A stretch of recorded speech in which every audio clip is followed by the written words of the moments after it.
Assalamualaikum warahmatullahi wabarakatuh. Perkenalkan, nama saya Siti Sopiah dengan NIM 2001783 dari kelas 2E PGSD. Di sini saya akan membahas mengenai materi landasan pengembangan kurikulum. Oleh karena itu, selamat menyaksikan.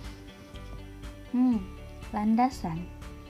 Bila diibaratkan, kita ambil sebuah contoh, yaitu bangunan gedung yang tinggi, di mana bangunan gedung yang tinggi tersebut tentunya membutuhkan landasan atau pondasi yang kuat agar dapat berdiri tegak, kokoh, dan tahan lama. Kira-kira jika sebuah bangunan tidak mempunyai pondasi yang kokoh, apa yang akan terjadi? Nah, jawabannya dipastikan cepat ambruk atau hancur. Nah, hal ini juga berlaku dalam pengembangan kurikulum. Apabila landasan atau pondasi pendidikan atau kurikulum lemah dan tidak kokoh, maka yang dipertaruhkan adalah manusianya, di mana manusia itu di sini adalah peserta didik. Nah, landasan pengembangan kurikulum ini pada hakikatnya merupakan faktor-faktor yang harus diperhatikan dan dipertimbangkan pada waktu mengembangkan suatu kurikulum lembaga pendidikan, baik itu di lingkungan sekolah maupun di luar sekolah. Kemudian, ada pendapat Robert S. Jayes, Ralph W. Taylor, dalam Ornstein dan Hankins pada tahun 1988 mengemukakan pandangan yang erat kaitannya dengan beberapa aspek yang melandasi suatu kurikulum.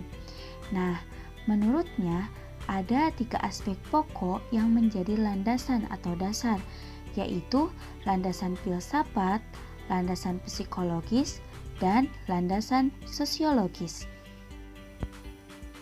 Nah, yang pertama yaitu landasan filsafat. Kedudukan landasan filsafat dalam pengembangan kurikulum merupakan faktor yang sangat penting dalam menentukan arah, sasaran, dan target dari proses pendidikan. Landasan ini digunakan untuk melaksanakan, membina, dan juga mengembangkan kurikulum di sekolah atau di madrasah. Nah, filsafat adalah cara berpikir yang radikal, menyeluruh, dan mendalam, atau suatu cara berpikir yang mengupas sesuatu sampai ke akar-akarnya. Menurut Plato yang menyebutkan bahwa filsafat itu sebagai ilmu pengetahuan yang digunakan untuk mencari nilai-nilai kebenaran. Nah, dalam proses pendidikan yang berlangsung, pada dasarnya adalah penerapan dari pemikiran-pemikiran hasil filsafat yang ditemukan oleh para ahli. Kemudian, menurut Reja Mulyaharjo pada tahun 1989, terdapat 3 sistem pemikiran filsafat yang sangat besar pengaruhnya dalam pemikiran pendidikan, yaitu idealisme, realisme, dan pragmatisme. Yang pertama yaitu filsafat idealisme, di mana filsafat idealisme ini berpandangan bahwa realitas yang ada ini terdiri dari ide-ide yang sudah dilahirkan. Nah, sedangkan filsafat realisme malah kebalikan dari filsafat idealisme, yaitu lebih mengandalkan pada realitas indrawi yang didasarkan pada pengalamannya.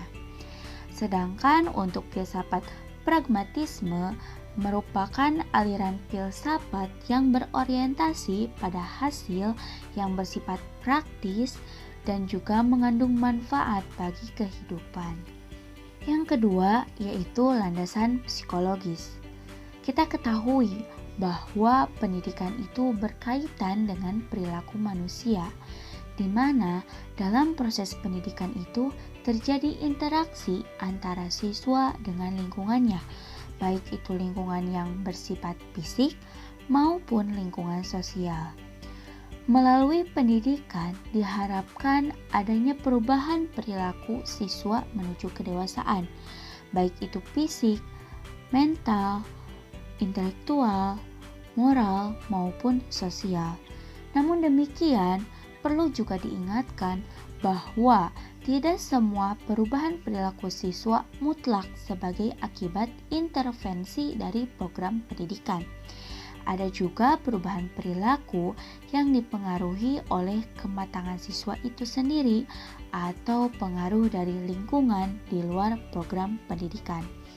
Jadi, psikologi adalah ilmu yang mempelajari tingkah laku manusia, sedangkan kurikulum adalah upayanya untuk menentukan program pendidikan untuk mengubah perilaku manusia. Oleh sebab itu, pengembangan kurikulum harus dilandasi oleh psikologi sebagai acuan dalam menentukan apa dan bagaimana perilaku itu harus dikembangkan. Terdapat 2 cabang psikologi yang sangat penting diperhatikan di dalam pengembangan kurikulum, yaitu psikologi perkembangan dan psikologi belajar. Yang pertama, psikologi belajar. Nah, psikologi belajar ini berkenaan atau memberikan sumbangan bagi kurikulum dalam hal bagaimana kurikulum itu diberikan kepada siswa dan bagaimana pula siswa harus mempelajarinya. Hal ini berarti berkenaan dengan strategi kurikulum. Yang kedua yaitu psikologi perkembangan, di mana psikologi perkembangan diperlukan terutama dalam menentukan isi kurikulum yang diberikan kepada siswa agar tingkat keluasan dan kedalaman materi atau bahan ajar sesuai dengan taraf perkembangan siswa. Dan yang terakhir yaitu landasan sosiologis. Landasan sosiologis mengarahkan kajian mengenai kurikulum yang dikaitkan dengan masyarakat, kebudayaan, dan perkembangan ilmu pengetahuan, di mana ketiga hal tersebut pada hakikatnya merupakan landasan yang sangat mempengaruhi penetapan isi kurikulum, di mana masyarakat adalah suatu kelompok individu yang terorganisasi yang berpikir tentang dirinya sebagai suatu yang berbeda dengan kelompok atau masyarakat lainnya. Sedangkan kurikulum yaitu sebagai program atau rancangan pendidikan di mana harus dapat menjawab tantangan dan tuntutan masyarakat, bukan hanya dari segi isi programnya, tetapi juga dari segi pendekatan dan strategi pelaksanaannya. Oleh karena itu, guru sebagai pelaksana kurikulum dituntut lebih peka mengantisipasi perkembangan masyarakat agar apa yang diberikan kepada siswa itu relevan dan berguna bagi kehidupan di masyarakat. Jadi, pentingnya landasan pengembangan kurikulum ini yaitu sebagai suatu pegangan yang jelas sehingga kurikulum dapat terarah dengan baik. Apabila tidak memiliki landasan, akibatnya terjadi pada hasil kurikulum itu sendiri, yaitu sumber daya manusia yang tidak dapat terbentuk dengan maksimal. Sekian yang dapat saya sampaikan.